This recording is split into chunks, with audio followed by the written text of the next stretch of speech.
Howdy, folks, and welcome back to another episode of TASB Talks, the podcast bringing you the latest happenings and insights into Texas public education.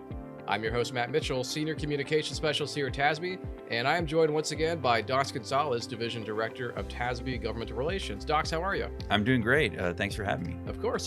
And we are back after a little bit of a hiatus, which we do apologize for. There's been a lot going on in our world, as we will soon get into. And Docs, let's just first start with last week. We had the Texas Federal Advocacy Conference in Washington, D.C., another great event. And we've also had grassroots going on. So let's start with those. Yeah, it was a busy week. We were up in D.C. Sunday through Tuesday. It's February 2nd through 3rd. Yes. Thank you. I wrote that down. Don't worry. Yeah. And we were joined by about more than 50 school leaders were up there to learn from Capitol insiders and folks who have their fingers on the pulse of what's going on in D.C., and to meet with their federal legislators and talk about how the things that they do up there impact schools back home. So it's always a really great event. It just adds that extra dynamic that a lot of trustees don't get to see. And really they don't, because Texas is a state where only about 10% of our funding comes from the feds, a lot of people don't really think about that aspect a lot. But it really is an important part when you think of accountability, when you think of IDEA, the Individuals with Disabilities Education Act, which is for kids who require special services, special education services. It is an important part of the public education sphere. And so the trustees that go, they get to see this and learn about a lot of these issues. And then they get to meet with their federal legislators in a way that it mirrors what they do here at the state, but the conversations are different. And so it's really a great event. The folks that go always come back with really great insight.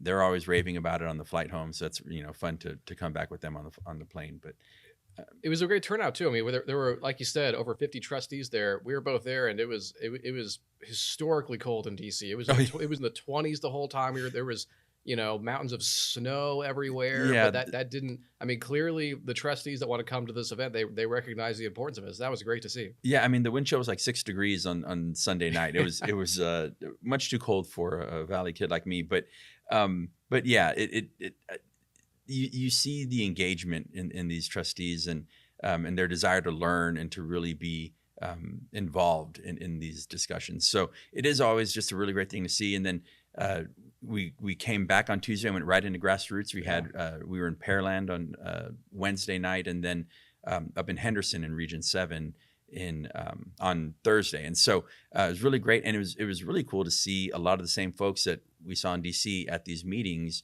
And those grassroots meetings were developing our local, our statewide agenda. And so you see that engagement in those trustees and that fire, and once they get excited about advocacy and being involved, you start to see the same faces at these meetings, and it's always great, to see them there. And in fact, we were in Region 5 yesterday, over in Beaumont, and 3 of the people there were in DC with us a couple weeks ago. So it's just as someone who works a lot in the advocacy sphere, it is just really cool to see these people just so engaged from all over the state. It's not just folks in Dallas or folks in Austin. It's folks in Bridge City and folks just across the state. So it's really cool.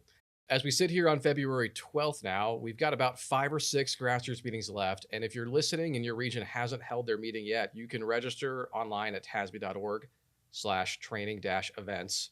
Yeah, you can still register, and the meetings we have coming up, we have Regions 10 and 11 up in the Metroplex area. We have Region 9 in Burke-Burnett. We're going to be in Lubbock in a couple weeks, and Region 2 will be in Corpus Christi as well. So a lot of great meetings coming up, and still time to sign up, and we look forward to seeing folks out there and just really working on those local regional priorities that will go on to become the TASB advocacy priorities. And also the Texas Federal Advocacy Conference. Again, going back to that, if you would like to read more about that event that we just held, you can read our recap story on tasb.org in the News and Insights section. And we've also got a cool photo gallery you can check out. So let's go backward a few weeks now. because there's another important event that happened right before the Federal Advocacy Conference. That was January 27th through the 30th. The State Board of Education met. Yeah, it seems like forever ago now, but yes, the state board came in, and the members discussed a lot of issues, and some of them I think really relevant to our members.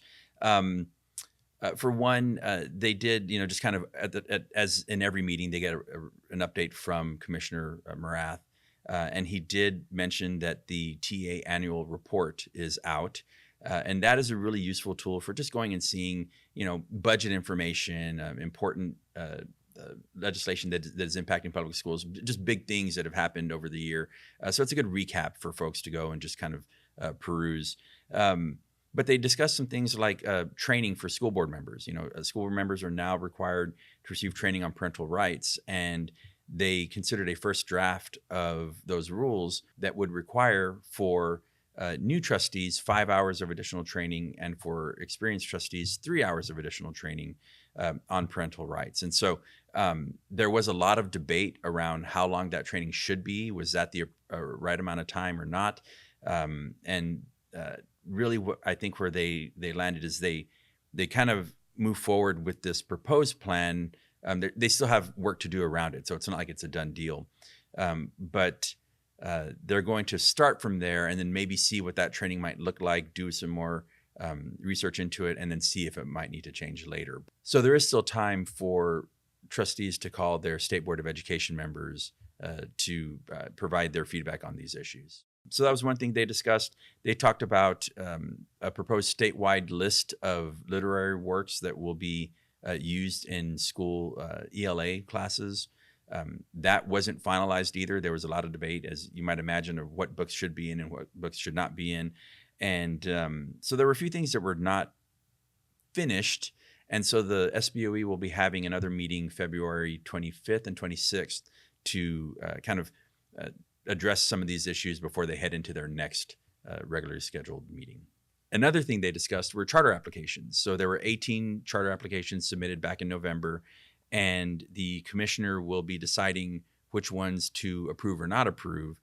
And then the State Board of Education will have the opportunity to veto those decisions or not. So they'll do that in May and June of this coming year. So right now, districts do have an opportunity to provide impact statements on how a proposed charter school might impact their operations or their community.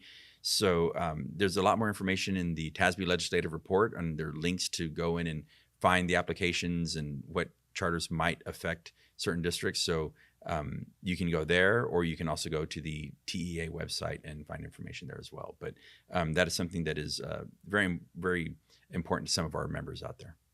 So another big item in the news recently is that the federal school vouchers program kicked off last month.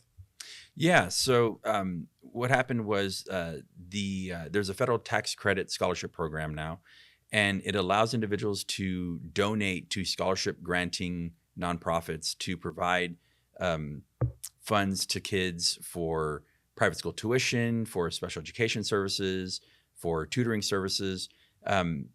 The way that it would work is someone can provide this donation up to $1,700 and then deduct that from their federal taxes. And then those donations, the difference between this voucher program and our state voucher program is that this one is open to public school kids. It's open to any child.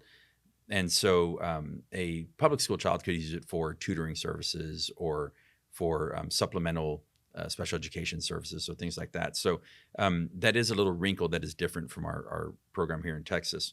About 23 states have opted in to the federal voucher program, and Texas is one of them. And so right now, it's a matter of figuring out if there are entities out there who are providing scholarships to public school children. And we haven't really seen which entities yet are the ones providing the service. So a lot still to learn about this issue, but something that to really just look into for the next few months as it starts kicking off. So I wanted to finish off this episode by talking about a very cool new resource that TASB recently launched for its members, and that is the Local Legislative Priorities Tool.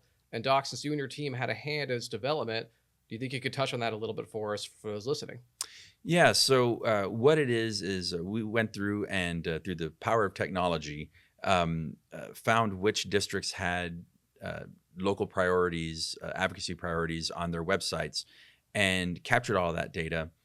Went through and did a lot of scrubbing, and created a map that that has basically a little dot for every district that we found that had those priorities. And so trustees, school leaders can go through and just study the map, see where those districts are, and click on the dot and then see what their priorities are. And so there are a lot of really cool ways to search. It's kind of slice and dice your search options and find districts that have certain topics, certain priorities. If you want to see which other kind of districts have the same priorities as your district, or if you just want to see what priorities are out there, if you want, or if a district is working on their local priorities. And so I think there are around 100, give or take a few, districts that we were able to identify. And through the next few years, we're hoping to really get that number up and work with districts to develop their own local priorities, because it really helps that conversation with your legislator when you can go in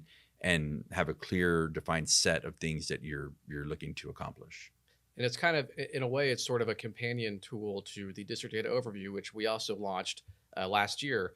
And we did send out a launch email for the local legislative priorities tool to TASB members last month. But if you didn't get that email or you haven't seen it, you can log into your TASB member dashboard to access this tool. Those overviews are great. We had those up in DC, if you remember, and a lot of trustees really just some of them hadn't seen it before, and so they were really pleasantly surprised, I think, by that document. And what it is just a collection of state data out there, and something for a trustee to hand to a legislator that provides a snapshot of their district with all the relevant information. It's just a really cool tool. I think these are things that can really help trustees up their advocacy game. So that's going to do it for us today here on TASB Talks. Docs, thanks so much for taking time out of your always busy schedule to join us. We appreciate it. Thanks. It's great to be here. And thank you all for listening and watching at home. Again, you can find us on YouTube or Apple or Spotify. Thanks so much, and we'll see you next time.